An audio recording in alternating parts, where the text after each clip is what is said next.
Sir ಬನ್ನಿ sir, ದುಡಿಯೋರ್ಗೆ ಎಲ್ಲರಿಗೂ ತುಂಬಾ ಗಾಡಿಗಳಿದೆ, ಸಿಂಗಲ್ ಓನರ್ ಗಾಡಿಗಳಿದೆ, ಎಲ್ಲ ಕಮ್ಮಿ ಹೊಡಿರೋದಲ್ವಾ? ಕಮ್ಮಿ ಹೊಡಿರೋ ಗಾಡಿಗಳಿದೆ ಸರ್. ಫಸ್ಟ್ ಗಾಡಿ ಸರ್ ಏನು ಹೇಳಿ? ಗಾಡಿ CNG ಸರ್, 21 ಮಾಡಲ್ ಸರ್, ಇದು ಸಿಂಗಲ್ ಓನರ್ ಇದೆ. Price? ಬನ್ನಿ 4 ಲಕ್ಷಕ್ಕೆ ಕೊಡ್ತೀನಿ ಬನ್ನಿ ಸರ್, ತುಂಬಾ ಚೆನ್ನಾಗಿದೆ ಗಾಡಿ. Next sir next sir Tata Ace 2022 ಮಾಡಲು ಗೋಲ್ಡ್ ಪ್ಲಸ್ ಸಿಂಗಲ್ ಓನರ್, ಇದೂ 3,80,000 ಕೊಡ್ತೀನಿ ಬನ್ನಿ ಸರ್.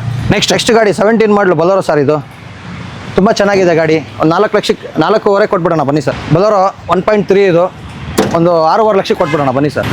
ಬಲೋರೋ 17 ಮಾಡಲು ತುಂಬ ಚೆನ್ನಾಗಿದೆ, ಇದೂ 4.80 ಕೊಟ್ಬಿಡೋಣ ಬನ್ನಿ ಸರ್. ಬಲೋರೋ 2024 ಮಾಡಲು ತುಂಬ ಚೆನ್ನಾಗಿದೆ, ಇದು ಒಂದು 7.5 ಲಕ್ಷಕ್ಕೆ ಕೊಟ್ಬಿಡೋಣ ಸರ್. 20 ಮಾಡಲು ಸುಪ್ರೋ ತುಂಬ ಚೆನ್ನಾಗಿದೆ ಗಾಡಿ, ಸೆಕೆಂಡ್ ಓನರು, ಒಂದು 3.20 ಕೊಟ್ಬಿಡೋಣ ಸರ್. ಇದು ಬಡ ದೋಸ್ತು ಸಿಂಗಲ್ ಓನರ್ ಗಾಡಿ, ತುಂಬ ಚೆನ್ನಾಗಿದೆ. ಈ ಗಾಡಿ ಬಂದುಬಿಟ್ರೆ ನಿಮಗೆ ಒಂದು 8-20 ಕೊಟ್ಬಿಡೋಣ ಸರ್. ಈ ಗಾಡಿ 22 ಮಾಡಲು ಗೋಲ್ಡ್ ಪ್ಲಸ್ಸು ತುಂಬ ಚೆನ್ನಾಗಿದೆ, ಸಿಂಗಲ್ ಓನರ್, 3.80 ಕೊಟ್ಬಿಡೋಣ ಸರ್.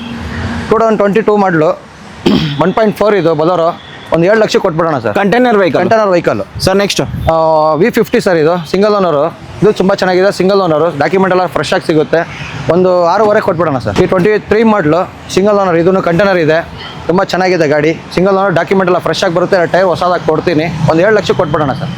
ಬಲೋರೋ ಪಿಕಪ್ 1.7 ಇದು ತುಂಬ ಚೆನ್ನಾಗಿದೆ ಗಾಡಿ, ಸಿಂಗಲ್ ಓನರ್, ಇದೂ ಫ್ರೆಶ್ ಆಗಿದೆ, ಟೈರ್ಗಳ 34,000 ಅಷ್ಟೇ ಓಡಿರೋದು, ಒಂದು 9 ಲಕ್ಷಕ್ಕೆ ಕೊಟ್ಬಿಡೋಣ ಸರ್. ನೆಕ್ಸಾನು 18 ಮಾಡಲು BS4 ಆಟೋಮೆಟಿಕ್ಕು, ತುಂಬ ಚೆನ್ನಾಗಿದೆ ಗಾಡಿ, ಒಂದು 7 ಲಕ್ಷಕ್ಕೆ ಕೊಟ್ಬಿಡೋಣ ಸರ್.